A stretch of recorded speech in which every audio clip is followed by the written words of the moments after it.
Tila lumamlam daw ang karir ni Fiang Smith dahil sa ex-housemates ng PBB Celebrity Collab Edition. Mula kasi lang lumabas sa mga ito ay marami ang nakapansin na napunta na sa batch na ito ang atensyon ng mga PBB fans. Tambak nga ang endorsement ng PBB Celebrity Collab Edition ex-housemates. At heto pa, intrigang yung mga nanood ng PBB Celebrity Collab Edition ex-housemates sa Araneta Coliseum ay mga dating fans daw ni Fiang na lumipat na at nagbago na mga iidolohin.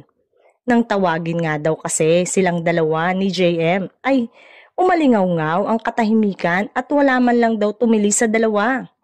Ang chika pa, nakasira raw sa PBB Gen 11 Grand Winner ang sobrang pambabash sa kanya to the point na nasisira ang kanyang pangalan.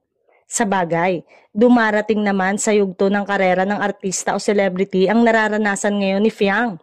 For sure, makakabawi naman siya dahil mahal pa rin naman siya ng kanyang mga loyal na fans.